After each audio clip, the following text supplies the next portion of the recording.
For a person starting for the first time, Yes. what are the numbers of chickens you recommend for them to start with? That started with 50 birds.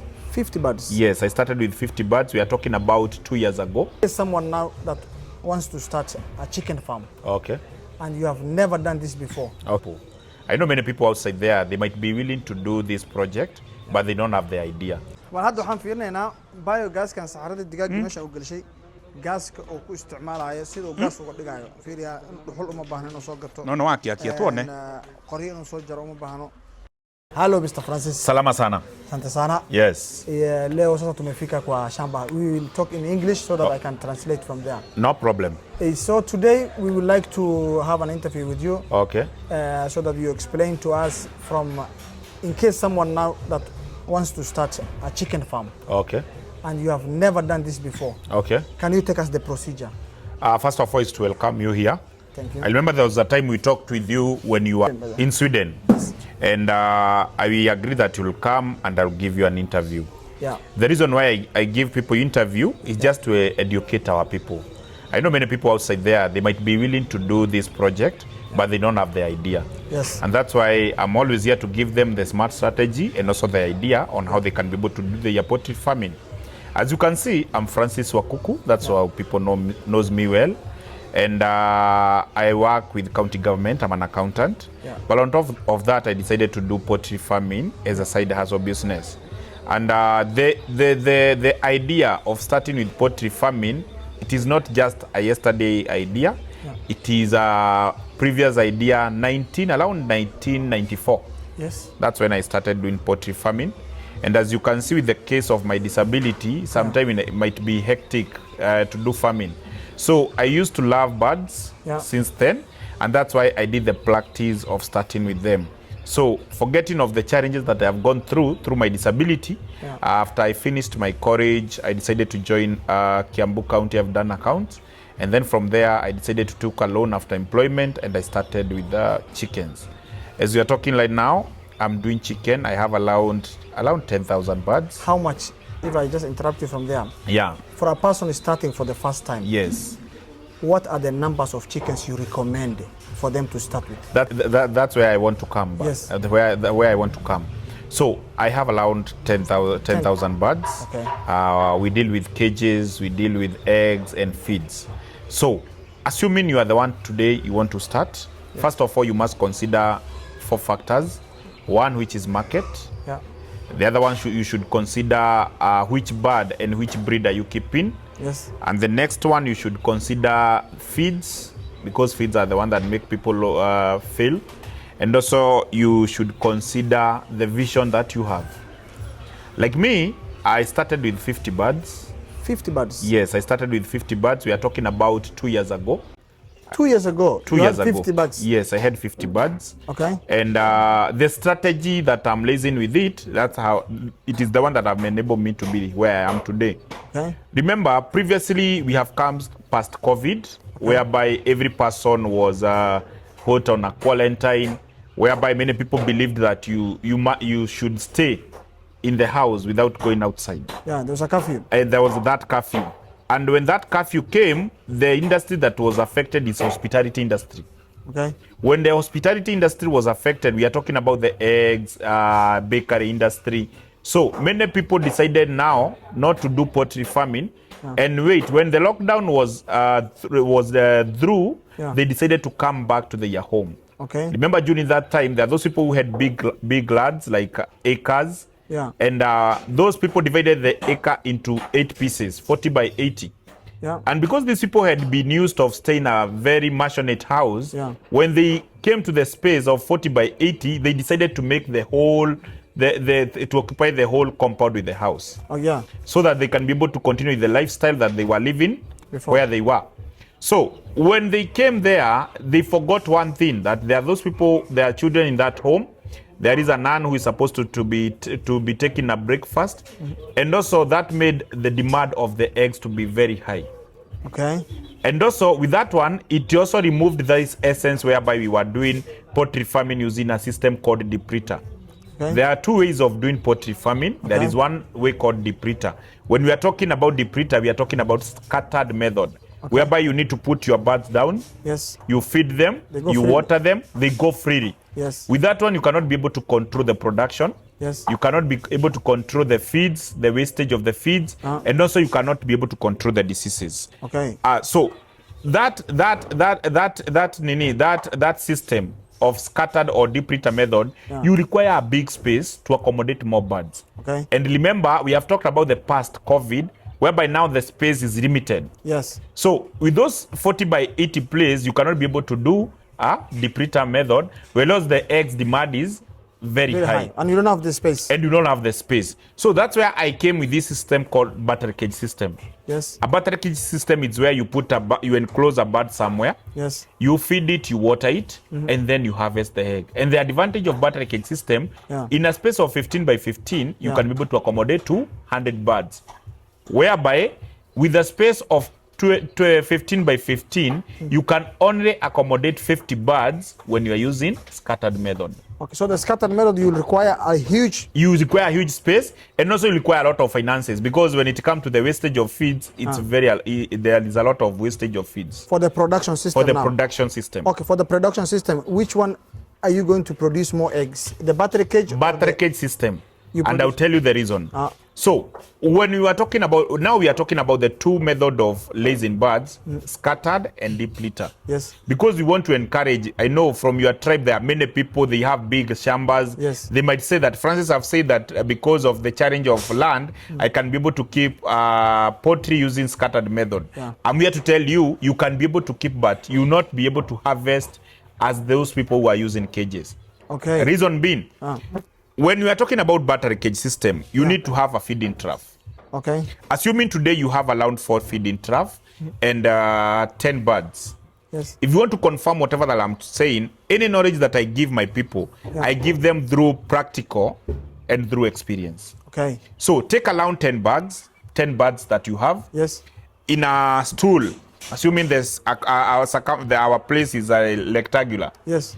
When you enter inside there, you have around 3 troughs, feeding trough and water trough. Okay. So when someone who is attending the birds come with the feed culling and put in first feeding trough, the bird that on the far end corner will just come and feed on the same trough.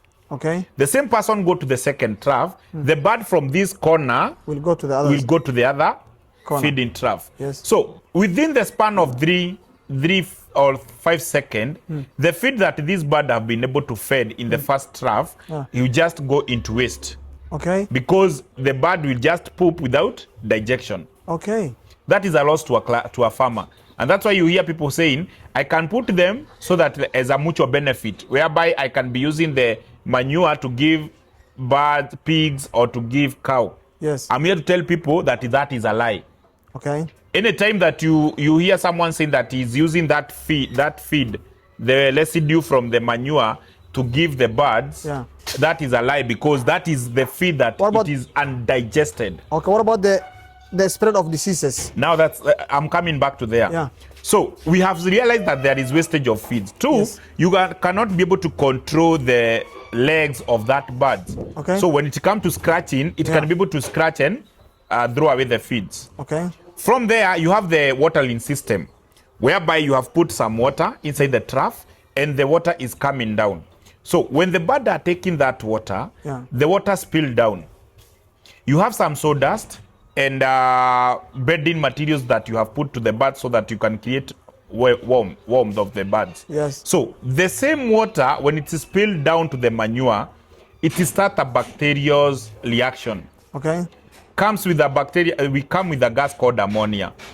From the ammonia, the same manure and the reaction of the water also brings some bacteria and virus. So you find your birds have gotten a problem of respiratory diseases, whereby you will find your birds, they have started crowing.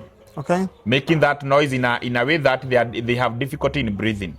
Okay. Then from there, you get them getting now coccidiosis. Okay. Whereby the coccidiosis, the birds start with a yellow toilet. Okay. Let us use it, yellow poop. Okay. Then brown.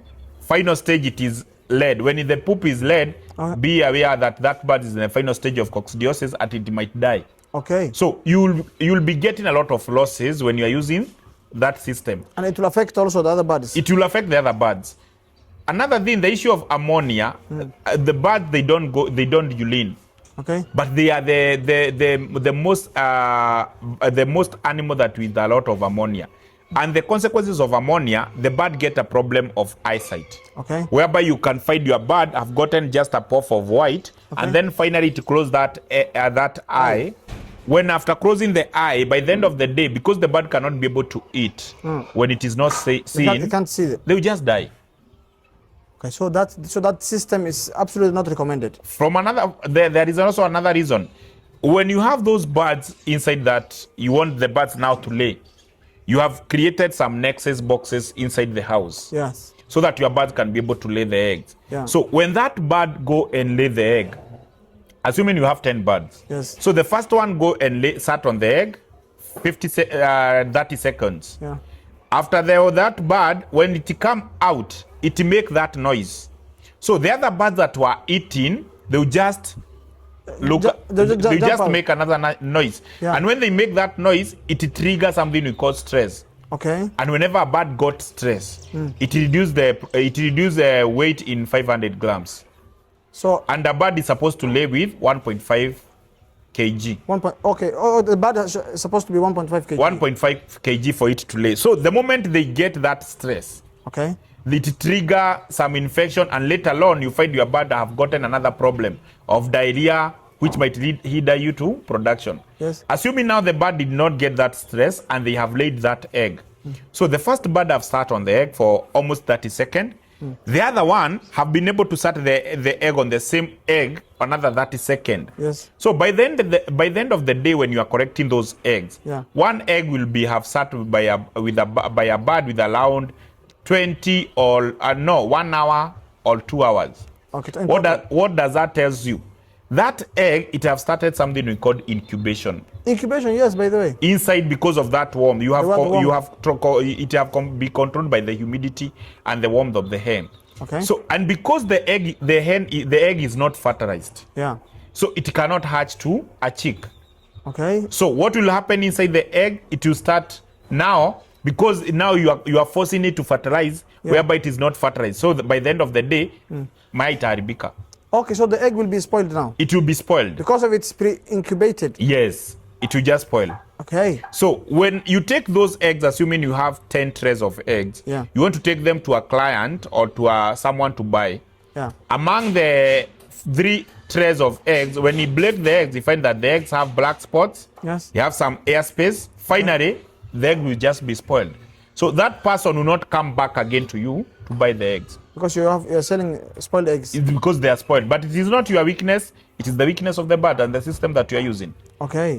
Some egg got that, and they might tend to wipe them.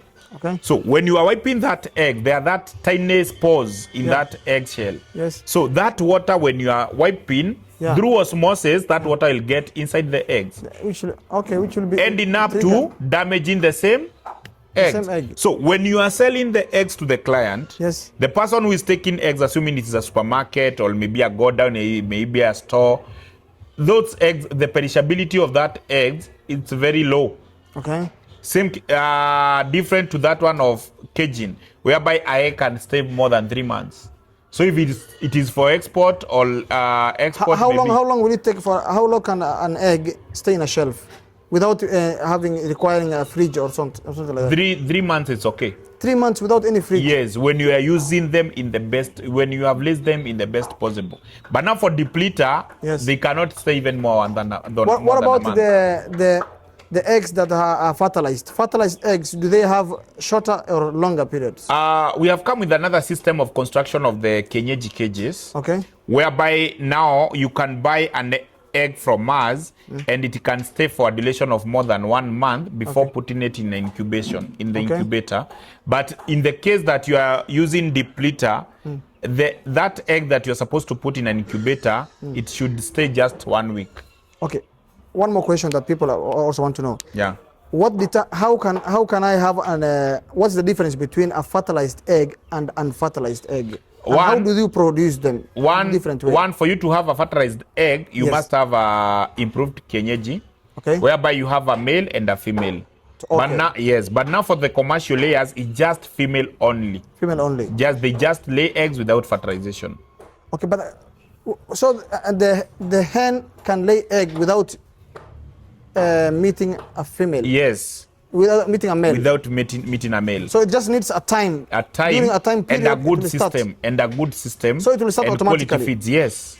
So which means that the hen could have already laid an egg, but the only reason they require a male is because you want the egg to be fertilized. Yes. Okay. So from there, we were talking about a depredator method or scattered method. Yes. Whereby I've shown you the challenges that you are getting. Yeah. The advantage of depredator method is just it is cheap to start. Okay. But when it comes to maintaining, it is very, very expensive. Which one? The depredator method. Yes. Okay, it's cheap to start, but expensive to maintain. Or what about the battery cage? Now the battery cage system, it is what that have made you to come here. Yes. Because many people have seen me doing it. Of course, yes. And I'll talk about the battery cage system, whereby I'll dwell much on layers. Yes. Because they are the one that I'm doing. Yeah. We have three categories of cages. Yeah. We have rabbit cages. Yes. That we sell, with all automated everything, water system, feeding system, and a place for a rabbit to give birth. Okay. We have a broiler cage that is automated for broiler. One cage for broiler, it can be able to accommodate 100 birds. Yeah. It have all the system whereby you avoid using the beddings, you avoid using charcoal. You just need to use electricity or light. Okay. For that broiler cages. Now we come with the deep depth of what that I've been doing. Yeah. We have commercial layers, cages. Okay. When we are talking about commercial layer cages, I know in the industry many people are selling cages. Yeah. And our people might get that temptation to go and purchase the cage that is very cheap. Okay. And when you purchase that cage that is very cheap, you think that already the problem that you are facing with the depredator method, they are gone. Okay. I'm here to tell you that they are not gone. Okay, what's the difference? When we are talking about cages, we are talking about original cages. We are not talking about the low quality. The low quality. What is the disadvantage of using a low quality cage? One, the wire mesh are very weak. Okay. So the birds will be moving from one point to another. Okay. Getting the stress of the movement because of their feet. Okay. Later that will affect you, the production of your eggs. So the more the hen stresses, the low production of eggs. Below the production. Okay. Another one, they are very weak in that egg when it is coming out, because the egg shell comes when it is not that well formed. Okay. By the end of the day, when it is dropping down, it will get some deformation shapes that might lead your egg to be reject. Okay. With fake cage, you can also get those feeders. The feeders, they are supposed to be plastic. Yeah. Now you can get the plastic that have been recycled. Okay. Whereby it is a mixture of different materials. So by the end of the day, when you put your feeds in that fake plastic feeder, it get moisture. Okay. And from that moisture, the feed start fermentation. Okay. Whereby might lead to raw production and also infecting your birds. Okay. When we're talking about the nipples, the birds are supposed to take water through the nipples. Yeah. So when you have a fake cage, when the bird places the nipple inside, the water should come out, and when the bird release the nipple, the water should close. Should stop. Yeah. So with a fake cage, that nipple will not be able to close. It must continue the dropping of the water because of the low quality. Because of the low quality. So by the end of the day, when this bird take feed and go back and take water, that water will be fixed in that nipple. Okay. The fixing of the water and the feeds. Yeah. It brings the same bacteria that we were talking about. So by the end of the day, your birds will be having respiratory diseases.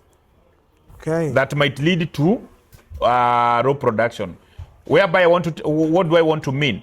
So the challenges that you are trying to come out from them when you are using the depredator method, you have used a fake cage, non-quality cage. So it's just the same. The same challenges. Because of the quality is not it's not going to make. So for me as Francis Kuku, I deal with original cages, and I always tell people that I'm not here for marketing. Yes.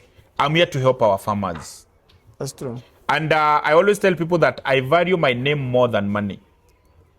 Because the day that I'll value money, I will not consider what you are doing. That's true. But I value my name so that I can do something good so that you can be able to come. You have come all the way from Sweden because of seeing what I do. Exactly. So if I could have considered my money first, you could have not gotten any interest to come here to take an interview, whereby I know many people will benefit from this interview, especially from your tribe. Somali, yes. Yeah. So when I'm talking about original cages, we are talking of fully galvanized cage. Okay. With the millimeter of the wire mesh should be very tough and strong. Okay. Whereby the birds cannot be able to play. It should be stable. Stable. Yes. The birds will not be able to play with or to bounce with that cage. The feeding trough that we are using, they are original. Whereby you can put feed in the morning. Yes. And then put the feeds in the next morning. Because also they are big according to the standard. Okay. And also the cage can be able to stay for more than even 10 years. So the quality is should be very, very nice. Yes. I import my cage all the way from India and Germany. Okay. Others come from China. Okay. The one that are being sold outside. Okay. Majority come from China. Okay. With the status of my disability. Yes. You know we are exempted a lot of taxes. So the advantage is you can be able to purchase something quality. Yeah. Pay less tax. Okay. Like in the other side, you import something and quality, you pay less tax. So for you, that's how you are benefiting. That's the advantage. Can you say that's how you are benefiting? I was telling someone yesterday that if there is something that I can play today, it is good to maintain my status without legs. I cannot wish to walk. I'm proud of my disability. Let me just explain. Yes. Francis keejaasha marka oo doorada la gelinayo ama shabaqa doorada la gelinayo ina quality-giisa aad eegto mar walba waa muhiim. Hadaa quality oo macnaha oo low ee aad doorato oo wax oo fake ah soo gadato waxay taas keenaysaa u leeyahay dhibaatada sidii meesha biyaha ee doorada ay ka cabayso kaleeto waxay sameynaysaa markay doorada afka ku rixiso biyaha waxa la rabaa markay doorada afka ku jiisay inay biyaha soo baxaan markay daysan waxa la rabaa biyaha inay isxiraan la rabaa laakiin haddii oo cage quality-giisa uu xun yahay biyahaas maanta dhan waa iska soconayaan taasoo sababaysa inay biyaha ka dhamaadaan waxa kaleeto uu sheegay meesha ay doorada ay cuntada loogu shubo oo maxaa la caaga caagaas waa caag quality xun waaye kuwa ay gadayaan qaarkood waxay sameeyaan caag oo dib loo dhalaaliyay oo recycle ay si isticmaalaan kaasoo keenayo caagaas inuu noqdo quality-giisa waxaaba wuxuu leeyahay kiimiko oo soo saaray oo cuntadana ka affect garanayo taasna dhibaato weyn ay u keenaysaa marka wuxuu leeyahay nooca doorada oo banaanka lagu fasaxayo oo la leeyahay macnaha de ha fasaxnaato noocaas waa nooca ugu raqiisan inaad bilowdo laakiin ugu qaalisan in aad macnaha aad hayso oo macnaha lacag fara badan ka galayso nadaafada xagga qashinka waxaas oo dhan lacag badan ka galayso laakiin midkan wuxuu leeyahay oo shabaq ku jiro doorada caafimaadkeeda control kartaa waxaad control kartaa disease-kiisa isku gudbina cudurrada waxaad control kartaa biyaheeda control kartaa marka wuxuu leeyahay asaga China ayaan ka dalbado waxaan oo gado shabaqaashan originalka qaar China ka dalbada qaarna Hindi ka dalbada qaarna German ka dalbada marka wuxuu leeyahay dawladda ayaa waxay sameeysaa uu leeyahay quality-ga oo waaweynka markaan soo iibsanayo waxa iga caawinayso leeyahay dawladda dadka oo qiyaamada canshuurta ka yareysaa taasa marka aniga sababayso yiri inay iga caawiso dadka kale seen igula tartamin maadaama oo cuuryaanimo ahaan oo canshuurta la iga yareynayo marka wuxuu leeyahay wax hal shay hadii ilaahay aan ugu mahad celinayo waxaan ilaahay yiri ilaahay cuuryaanimadan isdii ayaa macnaha sababtu ii siiyo waxa waaye inuu macnaha de maanta ay anfacdo canshuurtaas inta laga yareeyay ay iga caawiso leeyahay marka ilaahay sabab wax walbo ilaahay keenayo inuu sabab u keenayo wax Faransiis aaminsan yahay I've tried to explain to them. Wow, that's nice. So, and the next sector we are going now for the cages. Yes. How many cages? For the first, like let's say for a person who is a starter. First of all, tell us the number of birds you can start for a beginner. When we are talking about the cages and the quality of the cages, yes, we have 4 categories of cages. Yes. In that commercial layers, we have a cage that can be able to accommodate 12 birds. 12 birds. 12 birds.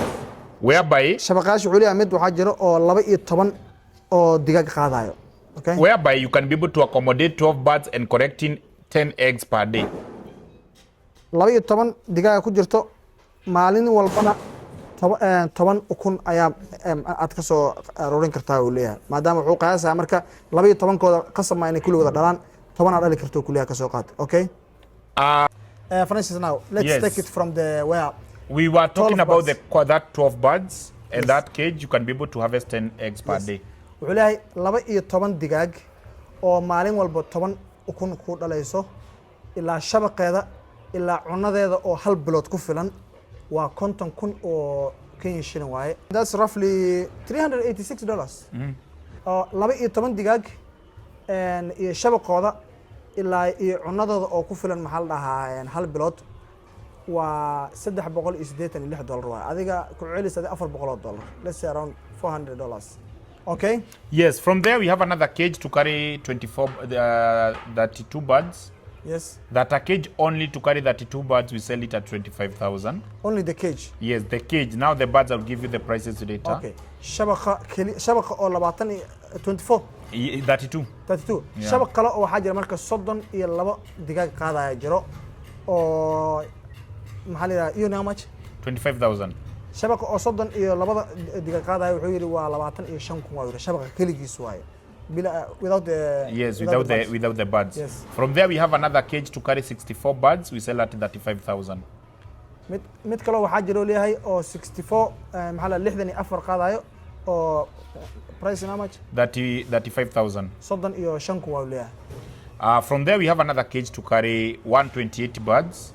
128 mid kale Yes, waxaa jiro 128 birds goes with 45,000. 128 mid ah waa jira leeyahay oo 45,000 45,000. 45,000. Now, with those cages, they have water system, Yes, feeding system, yeah, a slide to collect eggs, Yeah. and a tank for the water to carry 10 liters.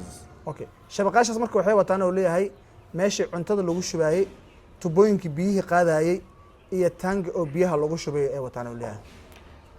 From there, now we have many cages that come. If you want to do 10,000 birds, 1,000 birds, then we combine. Okay, okay marka hadaa rabto leeyahay in lagu badsado shabaqaashaas bis aad isku dhijinaysaa oo leeyahay inta shabaq rabtaa soo gadanaysid waa la isgarab dhigaa oo leeyahay marka. And because we have done the quotation, the mathematics of that half cage, Yeah. the quarter cage of 12 birds, we can also try to do the mathematics and the net profit that you can be able to get with 128 birds, because most of the common people, they are taking that one of 100 birds, Okay, whereby a cage of 100 birds, to start that the whole project, you need 172,000.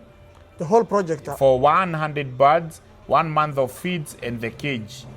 Okay, 100 birds. 100 birds, Yes, feeds Yes. for 1 month, for 1 month. and that cage, you Yes. need 172,000.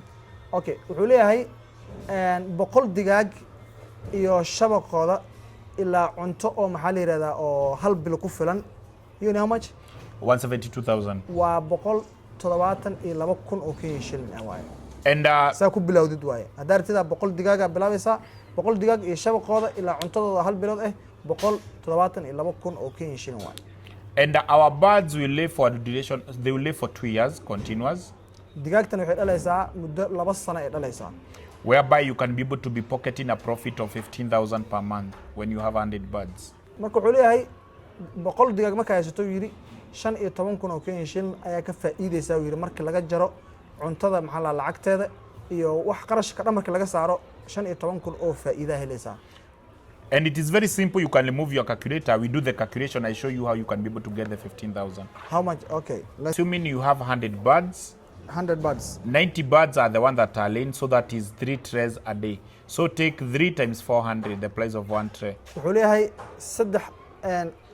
100 digaag marka haysto leeyahay 90 laga yaabaa yiri inay dhasho yiri maalintii taasoo marka micnaheeda too yiri 3 crate oo ukun inay micnaha maalintii inay soo saarayso. Okay, 3 crates a day. A day, multiplied by 400, the price that you are selling a tray. 3 oo tray oo ukun marka waxa ku dhufataa leeyahay halkii tray oo ukunta waxa la gadaa tray moja ni ngapi? 400. Hiyo ni mayai 30. Okay, 30 ukun oo macnaha tray walba 30 ukun waxa la gadaa leeyahay 400 shilin la gadaa leeyahay. So 3 times that's 1,200. Yes, 1,200 multiplied by a month, because you are doing our calculation on monthly. Yes. 1200 marka 1200 oo Kenya shilin ah maalintii waaye silent geli 1200 maalin waxa waaye waa maalintii soo saaraysa marka 30 maalmood marka ku dhufato waxay noqonaysaa that's 36 That's 6,000. that's 6000 We have said that 100 birds, you require 5 bags in a month, yes whereby one bag goes with 4,200 for the feed, 70 kg. okay for 1 month how much 5 bags of feed, and Yes. 1 bag of feed goes with 4,200. for 200 that's So you take 5 multiplied by 4,200. 5 multiplied by 4,200. 4200 That is will be 21,000. 21000 So you take our 36,000, you less 21,000. okay so minus 36000 that's 15 That is what I have told you that you can be able to pocket in your pocket by the end of the month of 15,000 per month. Now do the calculation. If you have 1,000 birds, you'll be able to pocket between 180,000. so that's times 10 now Yes. so if you know so 15,000 hadaa boqol marka boqol haysato yiri 15 kuna ka sameeyay hadda soo xisaabta ta ii sheegay hadii marka ay haysato maxaa la dhahaa kun digaag marka haysato kaleeto waxay noqonaysaa 15 lagu dhiftay 10 ay noqonaysaa 15 lagu dhiftay 10 so which means 15,000 times 10 right That is 150,000. yes imagine hadaa marka kun haysato yiri waa 150,000 ayaa bill baa sameynaysaa okay what about if you have 10,000 birds Now you multiply by 100. You are talking about 1.5 million monthly. if you have 1,000 eggs Yes. I have a client from Somalia who have done it at Moyale. okay He is having 20,000 birds. Now do the calculation how much he's getting, and you know the price of a tray in Moyale, it goes with 500 per tray, not like the one that we are saying about 400. is that now a net profit we are A talking net about? profit, we are talking about net profit So- after deduction of the feeds. qiimahan ka hadlayna marka waxa waaye hadda wuxuu yiri ninkii 100 digaag haysto yiri ayaa 15,000 bishii sameeynaayo yiri marka laga saaro qarashka cuntada iyo waxaas markii aad haysato maxaa la dhahaa kun marka haysatona waxay noqonaysaa 150,000 ay noqonaysaa bal aad marka ku dhifo marka ninkii haysta maxaa la dhahaa 10,000 oo digaag ninkii haysta bal ka waran marka aad xisaab sameey waa almost 1 milyan iyo bar waaye marka wuxuu sheegayaa nin oo waxa jiro yiri oo Moyale joogo Soomaali ah oo aan ka iibiyo yiri baashan oo haysto yiri 20,000 oo digaag marka baasha lacaga ku jirto waxa lacagtan u xisaabinayna waa lacagtan net profit ka waaye moogi lacagta ma ahan oo qarashka marka ku jirto ma qarashka marka laga saaro waaye okay Yeah, so assume now when you have allowed between 10,000, 20,000 birds, you can be able to employ, assuming the payment and the labor, it cannot exceed because 1,000 birds just require 2 people.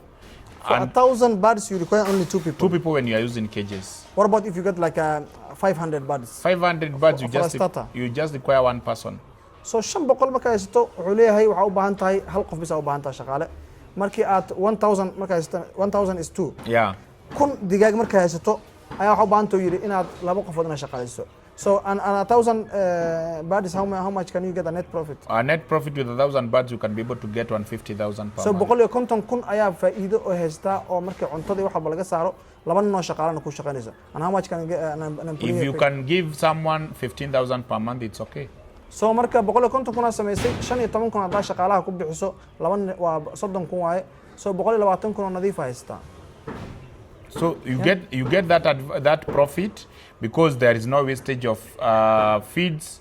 It is not difficult. It is difficult for that person to steal you. Like my client, most of my clients, they are from outside the country. Okay. So we employ people and they know how they can be able to access their profit. Okay. Because we put even the CCTV, we just share them with the code, and also you can be able to tell someone this is the amount of feed that these birds should eat. Yeah. This is what I should get in return. Yeah. So there is no day that person will tell you that there is egg breakage. Another person tell you that their birds have died. No, that is totally different from the deep litter method. Okay. marka wuxuu leeyahay systemkan wuxuu ka caawinayaa urashada yiri inaad ogaato cuntada kurida oo xooyirto cunto horta maxaa la oo ka halaabaysa ma jirto yiri cuntada meel kugu jirta doorada digaaga ma daadinayso yiri meel kuma tuurayso ukumana ma ka jajabayaan oo kuma meel fiican ay kugu jiraan shaqaalahana wuxuu yiri CCTV camera ku xirnaysa oo yiri dadka badan oo shaqaalaysiin dad oo meeshan ka imaada ma dad meel kale ka imaada waaye marka waxa waaye idan way ka caawinaysaa marka wuxuu yiri cameras kugu xiran iyo waxaas marka aragto iyo waxa kale xisaabna wala soconaysa waxa digaaga intuu soo saari karo ina ogaatid waaye marka ogaatid marka waxa waaye xisaabtu waxay maanaysaa ninka kuma dhigi karo marka intaadii aad rabtid oo macnaha aad xisaabsatay iyo waxa soo baxa waa inaad controlsho waay oo la socoto waay. So that is the advantage of using cages. Okay. And also you don't require big space. Like in my place, I have a 40 by 80 plot. Okay, marka wuxuu leeyahay space badan mu baanid u leeyahay dhul oo 1 acre mu baanid. Hadda dhulku isticmaalo waxa waaye 40 by 8 waaye. 80 lagu dhiftay maxaa la 40 feet waaye. And I have a 4-bedroom house where I stay. Afar qol oo gurina isla booskaas oo 40 iyo 80 feet afar qol oo guri ugu dhisay asaga. I have been limited to 2 parking lots. Laba parking ugu yaala meeshaan. We have a biogas that we use from the manure from the birds. By isla same plotkaas biogas and gas ugu yaala. We have a space to accommodate 10,000 birds. Iyo space kale to 10,000 oo digaag macnaha ugu xareysanta isla booskaas ku yaala. We have a manufacturing place whereby we make our feeds. Meel oo cuntada intay ku sameeyaan. So you make your own feeds. Yes. Cuntada meel ay ku sameeyaan isla booskaas ku taalo. So by the end of the day you don't require big space. So digaag ina bilawdo uma baahnid ina dhul weyn ina leedahay uma baahnid. But I'm praying God to give me finances so that I can be able to. I need a plot of around 2 acres so that I can do a good project. Laakiin haddii aan dhul weyn helo yiri waa ka sii fiican yiri. Laakiin haddaad haysanin mid ka haysatid. So if you get a bigger space, it's better. But you can work with your small one. If I get a bigger space, I can be able to employ around 1,000 people. With my idea that I have. Ay dheerka iyo maskaxda igu jirto yiri haddii aan dhul weyn oo 2 acre camal helayo yiri waxaan xataa shaqaaleysiin lahayo yiri maxaa la 1,000 people oo kun qofoodan shaqaaleysiin lahayo yiri macnaha maskaxda aan haysto iyo ay dheerka aan haysto dhulka igu yaro leeyahay. During our discussion we say the challenges that most farmers get, it is about the market, it's about feeds and the strategy of raising. We are now with the strategy of raising because we have realized that we can use cages. Okay. And you get good returns. Now we are in the market. Okay. You may ask me, how do I get the market of my eggs? How do you get? I have 4 groups of WhatsApp. Okay. Whereby if you call me today, you tell me that you need eggs, I'll just add you in that group. Okay. Whereby I have many farmers with eggs. Okay. Whereby one is called Francis Kuku Eggs Network. That one for the eggs. You just need to post your eggs there, and someone who buys eggs will comment there and come and purchase eggs from your farm. Okay, wuxuu leeyahay marka xagga suuq geynta digaagii waa sameysay ukuntii waa soo saartay wixii ugu muhiimsanaya marka ka maqan marka waa suuq geynti waaye ukuntii aad sameysay iyo wixii qarashka ku bixisay wax soo saaral raa si ay ku iibin lahayd raa marka taas marka wuxuu leeyahay hadda group waxa iga caawiyo leeyahay xagga social media ina ku saydiya sana. Yes. So wuxuu leeyahay xagga baraha bulshada aad iga caawinayso wuxuu leeyahay group oo WhatsApp aan leeyahay yiri haddii hadda ukun agadayso kala groupkaas aan kugu daraayo yiri marka asiga oo ka iibiyo ukuntaada soo gelinaysa waxa leedahay yiri ukuna haya inaan gadaan rabaa leedahay yiri. Okay, let's say now a person now living outside now and from this area, let's say like a northeastern. You have called me from northeastern, you need eggs. No, I want to sell my eggs. Yes, you just need to be added in that group. You post you have eggs from northeastern. Yes. And then that person from northeastern who is buying eggs will just come direct in that group and purchase eggs from there. So marka wuxuu leeyahay dadkii la isku xiraa ninkan oo hadda Gaariso kale nin joogo kale ukuntiisa soo gashana nin kale oo Gaariso joogo meesha soo galaasi inuu gato rabo marka nin oo iibiye iyo gatay aas kugu maanayaan marka social media taas marka waxay ku cadeynaysaa baraha bulshada inay ka caawinayso inaad suuq geyso waxaagana la caawistay ku qarsayn macnaha de waxay dadka inaad tustay u baahan yihiin.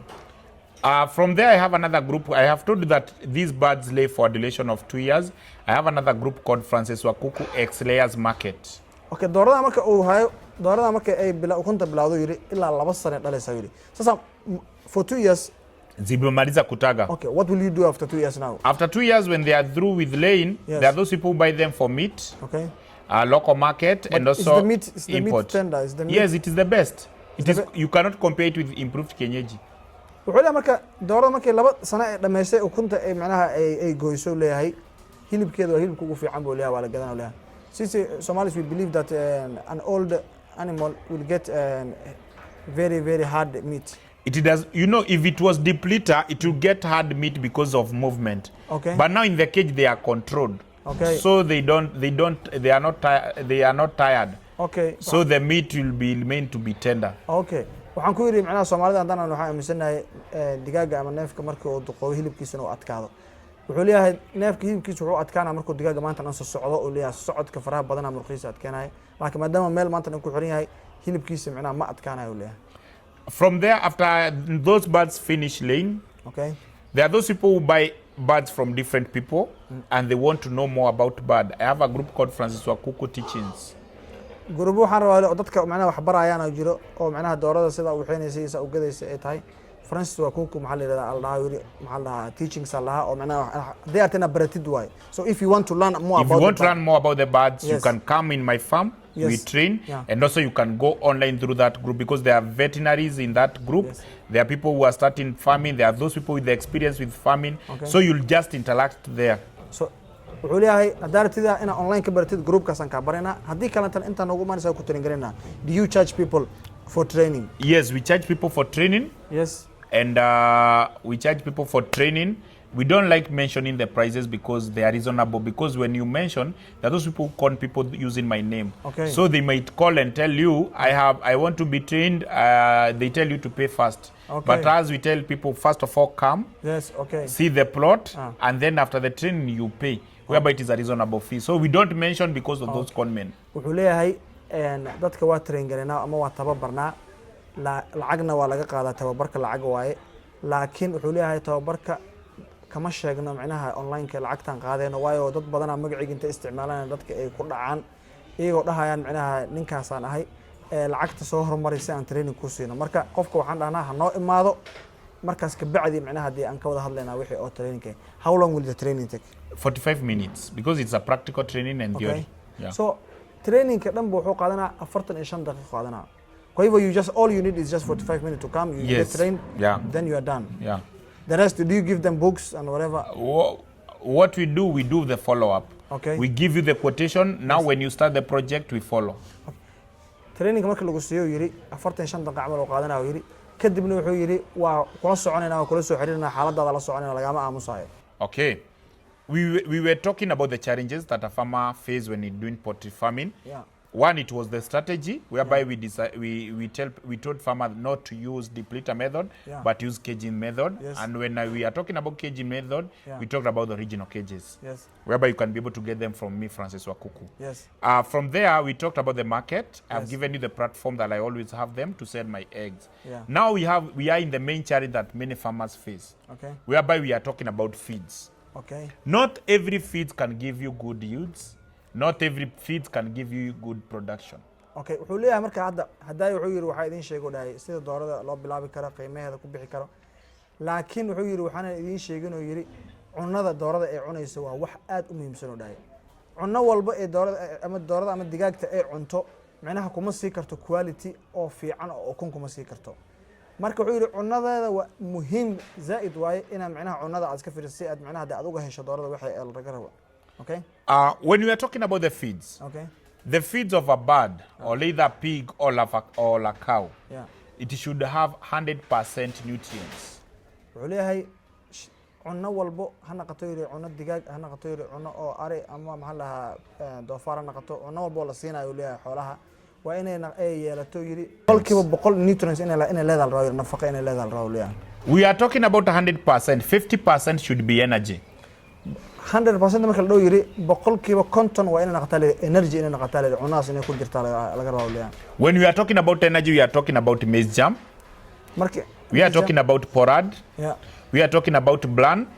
We are talking about wheat bran. We are talking about maize flour. All those comprises of energy. Yes, carbohydrates. That is the energy. Yes. wuxuu leeyahay marka cunada wuxuu leeyahay maadaama energy marka laga hadlayo wuxuu yiri waa cunada sida carbohydrates ka loo yaqaan xaga luqadda Ingiriiska oo sida galeyda camal iyo qamadiga camal iyo waxabahaas oo energy keeno inay ku jirto qasab oo leeyahay boqolkiiba 50 inay ku jirto waay. And when we are talking about that energy, the birds should have that 50% for that production. What is the work of energy? Is to maintain that bird to have good energy for production. Yes. Then from there we have protein. When we are talking about the protein, we should be talking about 30% protein. wuxuu marka boqolkiiba 50 energy loo leeyahay energy marka waxa ku xog leeyahay boqolkiiba 30 protein inay cuntada ku jirto leeyahay. When we are talking about protein, it should be grouped into two: animal protein and plant protein. Animal protein, we are talking about omena, we are talking about ochonga, We are talking about Brachysodia flies. We are talking about bone meal because also it contains protein, and we are talking about blood glands, the blood shells. Okay. That only they are milled to produce that protein. Okay. So from the animal protein, we go back to plant protein. Okay. With plant protein, we are talking about soya. We are talking about cotton. We are talking about sunflower. We are talking about jugukaranga. We are talking about macadamia. Okay. Those are source of plant protein. Okay. marka wuxuu leeyahay xagga proteinka marka laba loo kala saarayo leeyahay protein midna waxa way oo mid dhirta ku jiro iyo mid oo xoolaha ku jiro leeyahay midka marka oo digaagta la siinayo proteinka midka xoolaha ku jiro waxa leeyahay sidii maxaa la tixsiga oo leeyahay black soldier leeyahay ama maxaa la yiraahdaa omena malaygan iyo iniska maxaa la yiraahdaa badda ka soo jira kaasoo kale oo la shiiday waaye marka dhinaca kale oo dhirta la aadan wuxuu leeyahay sidii looska maxaa la yiraahdaa oo leeyahay macadamia la yiraahdo iyo waxaba noocaas oo waxa jira cunada oo protein ku jira jiraan. Okay. To itube nadhani itubere monadhani nagisiko. So when we are talking about that protein, yes, when your birds now it is 50 plus 30, that is 70. Yes. We are being left with 50 plus 30, that is that is 80. We are being left with 20. Yeah. 10% should be water. Okay. When we are talking about water, it is the mechanism that can make your bird to take more water. Okay. And in our case, we are using cages with the nipples. So the bird can be able to go and play with the nipple, and the same time when it is playing the nipple with the nipple, it will just get clean water. Okay. marka wuxuu leeyahay boqolkiiba konton waa energy waaye boqolkiiba 30 waxa waa protein waa leeyahay marka maxaa soo haray 80 intaas ku baxdo soo maaha 20 ka soo haray marka wuxuu leeyahay 10 kamid waa inay biyo noqoto leeyahay marka cunada kamid iyagana marka boqolkiiba 10 waa biyaha. Okay. After the next 10%, so from the other 10% it is the supplement. Okay. When we are talking about the supplement, we are talking about methamine. Yeah. We are talking about methane. We are talking about the medicine that we put in those birds, biogar, cockstar, to avoid when the birds are feeding toxin. So you also add into the food? Yes, you add in the food and the premix. So if it is for layers feeds, you need layers premix. If it is for growers feeds, you need growers premix. And if it is for chick, you need chick mash premix. Okay. So by the end of the day, you find that with that 100% nutrients, you can be able to get 100% laying production.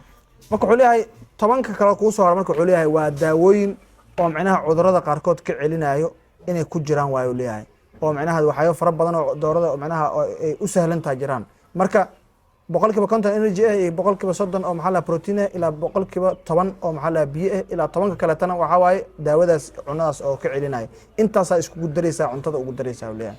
So with that quality feeds, you should get big size of egg. Yes. The bird should lay for a duration of 2 years. They should eat less because they are eating the feeds that have a good quality. Okay. Intaas marka isku darto leeyahay marka waxa laga rabaa resultiga inay soo saarto digaagtaas inay 2 sano ay dhasho ukun oo quality leh inay dhasho waxa kale oo marka laga rabaa dooradaas inay cunadeeda inay yareyso cunada inta zaid inay cunin maadaama ay cunto oo isku dheelitiran ay cunayso. The egg inside, you know, those people who buy eggs, they are people who are baking bakery. Yes. So the egg inside should have a yellow yolk. Ukunta marka wuxuu leeyahay quality-geeda marka la eegayo ukunta maxaa la yiraahdaa shaharka waa inuu noqdo jaalo inuu noqdo waaye because dadka isticmaalaya dadka oo inay bakery sameeyaan sida biscuitka iyo tortada iyo dadka dubayaan oo kala isticmaalayaan marka quality hadal rabo waa inuu shaharka inuu jaalo noqdo waaye markaas quality-geeda waa fadhiyaa. That one will help you to avoid the challenges that you are facing and also will make you to have a good market because the quality of the eggs and the big size, those that what people values a lot. So dadka quality-ga ukunta ee dadka macnaha ay aad macnaha u eegaan marka waa inaad intaas inaad iska saxdo waay. So from there, yes, we want now to do the problem that many farmers are facing. Those people who are within the country and outside the country, they are making feeds, they are selling feeds, but they don't keep birds. So we farmers, we are the litmus to test whether the feeds are good or bad. marka dadka wuxuu leeyahay dadka badan oo dagaaga haystaan oo leeyahay cuntada iyaga ma sameystaan laakiin aniga cuntada aniga sameeyno marka quality-geeda aan controlna. Okay. And that's why the knowledge that I always give people, it is just from the experience. Okay. Because I've done pig farming for the last 10 years. I've done layers now, this is my 3rd year. Okay. So it is through experience. Whatever that I always tell people, it is through experience. waxaan dadkaan aan u sheegayo leeyahay waa wax aan khibrad aan u leeyahay macnaha aniga intaan tijaabiyo oo aniga aan la kulmo oo leeyahay wax macnaha oo iska sheegayo ma oo iska wax la barto kala ma waa wax macnaha aan la kulmay wuxuu leeyahay 10 sano la soo dhaafay wuxuu yiri aan doofaar dhaqanayo yiri 3 sano la soo dhaafay digaagan wuxuu yiri marka ana fiirsho digaaga inay macnaha ay qiimo leedahay. And because we can, many people, there are those people who always say that I want to make my own feeds, I have the formulas and others. By the end of the day, you find you are getting the same problem because some of the low material, you need to identify them even through the taste. That's why we know them through the taste, through the experience. cunada qarkood sameynayso leeyahay wuxuu leeyahay waa in horta macnaha hada ogaato xataa xagga dhadhankeeda iyo ina wax walba macnaha inaad experience ka khibrada aan leenahay ayaa naga caawin oo leeyahay xataa dhadhanka xataa macnaha ina ogaano leeyahay. So the advice that I always tell farmers, you better buy quality feeds from a good brand, whereby you can complain later if you get the bad result. But if you don't allow yourself to buy cheap feeds, because when you buy cheap feed, the quality it is low, and it is always expensive, and you'll find yourself going back to the challenges that we were omitting them from the deep litter and other using non-quality stuff. Marka wuxuu leeyahay feeds ka markaa sameynayso sidoo leeyahay waa ina macnaha de mar walba meel oo dad oo macnaha company magac laho kala inta ka iibsato oo lacala hadii dhibaato ay kaaga imaato hadhowda aad u caban karto dhigi karto macnaha de saan waxba ka qaldamay inaas laakiin hadii aad meel iska raqiis tagto ka hadhow hadii dhibaato ku imaato meel aadi karto malaha.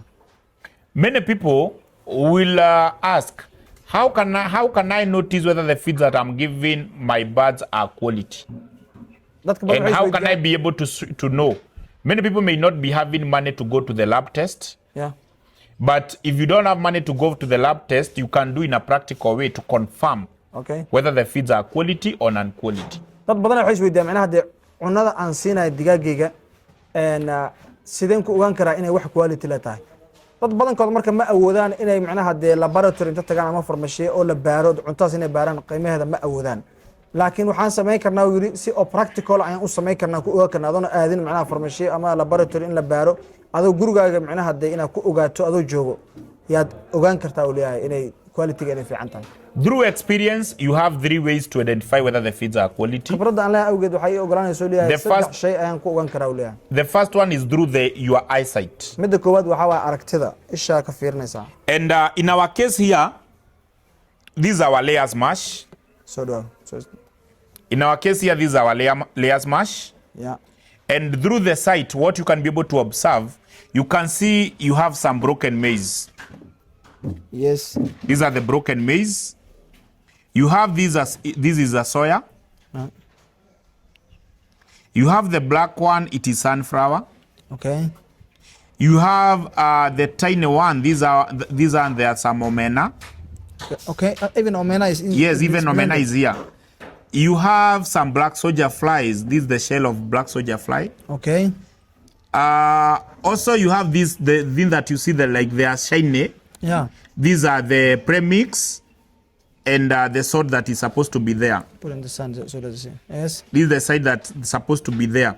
So this through the site, you see. Let me show you. You know, this is the shell of omena. You can see that how it is shiny. So malayga حتى محلها أو ينيسكو كرتو omena قليرادو أما kwa costo nasema daga. Yeah. So these are the things that you can be able to see through your eyesight. Okay, ishaada ma kuwa marka isha ku arki kartaa waay.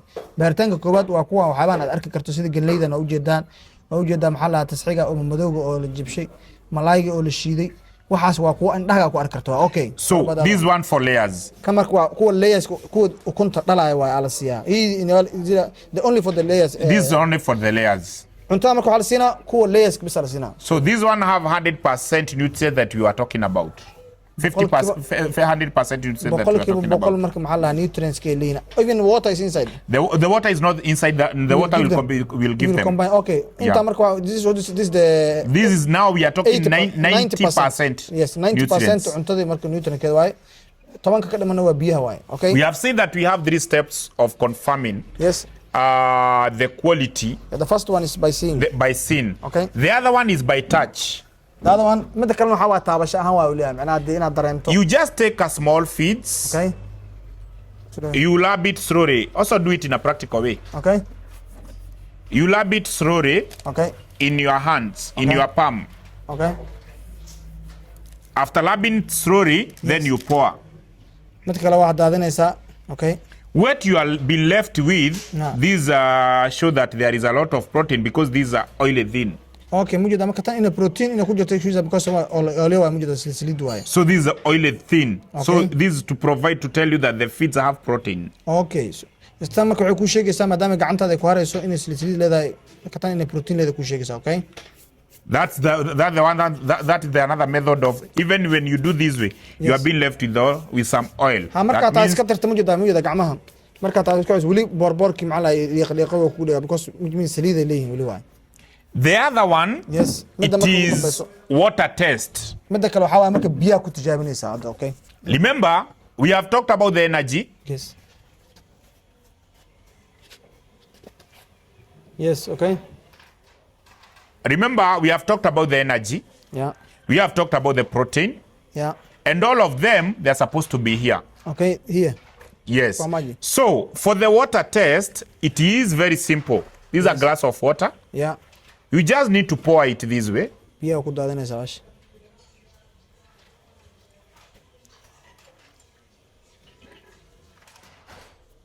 Biyaha lagu daadsho cuntada dartaan oo jeedaan.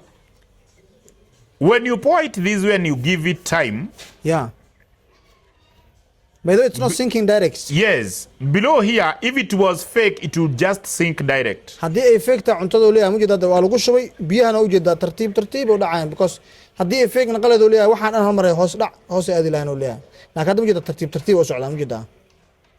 So waxa quality-geeda baashan waa okay waay. Now, because it is not fake, that's why you can see there are some maize, broken maize, sinking. Mawjada galeyda oo jajabana dhacayso waay. Waqtiina qaadanaysa ma hore ma ka dhacaan. Okay? The black spot that you can see, they are source of sunflower. Waxaba ma madow ujeedin waxa waay waa gabalday waay mirihiisa waay. Now let me show you.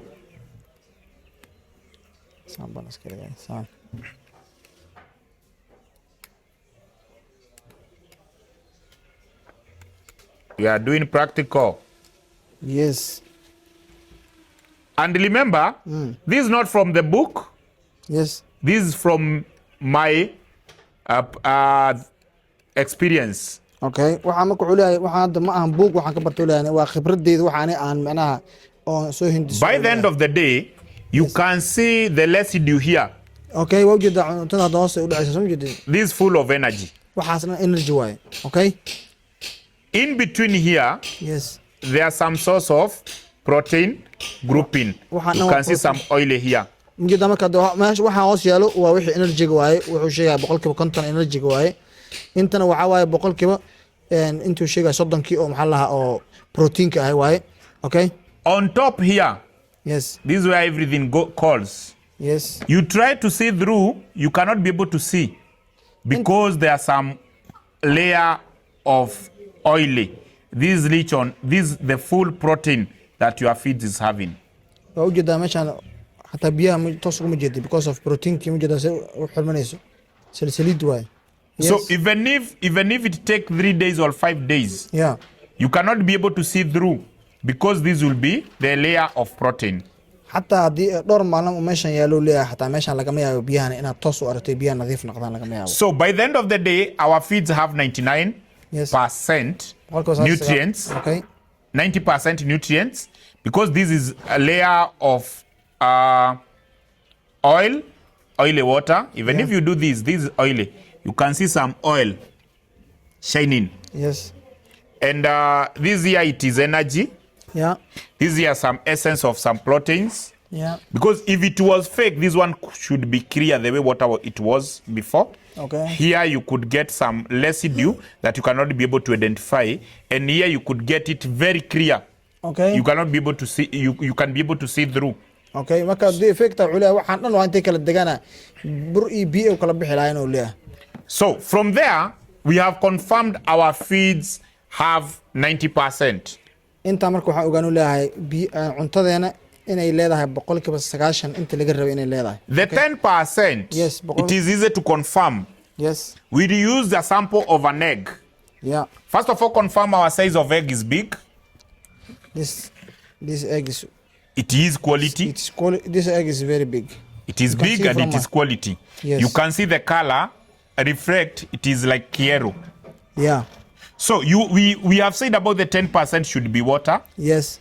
And also we have said that the egg should be big. Yes. And also at the end of the day, the egg should have yellow yolk inside. Yes. So our eggshell should have hardened eggshell. It should be hard. There is no breakage. After using quality cages, yes. The shape of the two eggs, they are the same, so there is no deformation. There is no deformation. Yes. So when we break this one egg inside here, we are now trying to look and confirm whether our birds are taking enough water. Yes. And whether the eggs have yellow yolk. Yes. So it is a practical way. Confirm. This one is confirmed. Yellow yolk, yes. A lot of water. So this one is a pass. That is a pass. So our eggs have a lot of water because our birds are using cages. Yes. So they are taking a lot of water even without knowing. Okay.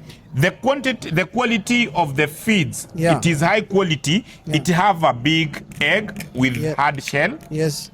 From there, it have yellow yolk. Yes. To prove that the birds have utilized all the nutrients and the supplement. Okay. So that it can be able to lay quality eggs. So with these eggs, you'll not be able to lack market because this is what our competitors need.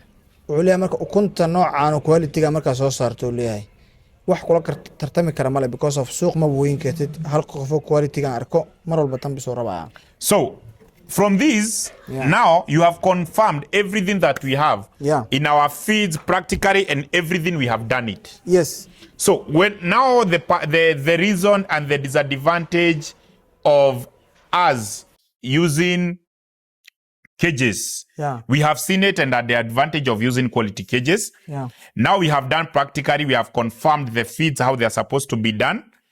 Now from here, we'll go just practical to see what we are doing in our farm. Okay. I'll guide you on how we have planned our plot to be 40 by 80, and I've been able to accommodate that. Yes. I'll also guide you and also show you how the cages operate, how the birds feed on the cages, and how you collect the eggs on the cages. Hadda marka wixii theory-ga noo sheegay, haddana maxuu yiri practical, dowladda sidii aan u hayna iyo meeshii aan ku hayna iyo booskayga wixii hadda aan sheegay iyadoo practical ah hadda idin tusinayo leeyahay waa ay tus iyo taabsi waay. And because many people might ask, where can I get this man? Yes. We are located at Witavia, that is within Thika Road. Yeah. My numbers are only two. Yes. 0717 108 735 or 0702 875 358. If you confirm with sending us one bob to confirm it is me, it will reflect Francis Muirore Njeri. Yes. My YouTube channel is Francis Kuku. My TikTok account is Francis Kuku, and my Facebook page, Francis Muirore Njeri with a blue tick. We will put the link in the description. Yes. So from there, we'll go with you inside our farm. We show you how we have planned our farm. And then from there, we show the type of the birds we have. Yes. Because we sell birds that are 2 months to lay. There are those people who don't know to start with the chick. Yeah. We sell the birds 2 months to lay. We sell the birds that are laying, and we sell a bird that are remaining 1 month to lay. The one that are 2 months to lay, we sell at 1,000. Yes. The one that are laying, we sell at 1,500. And the one that are remaining with 1 month to lay, we sell at 1,300. Okay. The one that's remaining for 2 months, how much? To lay 1,000. Kuwa oo laba bilood kaga dhimayn inay ukunta bilaabaan waa 1,000 shilin waaye, okay? The one that are remaining with 1 month to lay 1,300. Kuwa oo maxaa la hal bil oo macnaha ka bacdi ukunta bilaabayana waxa waaye 1,300 waaye. And the one that are laying 1,500. Kuwa hadda dhalaya marka hadii aratin laga gadana waxa waaye 1,500 waaye. So we'll set a short break as we start going. Yes. Okay. Yes. Thank you.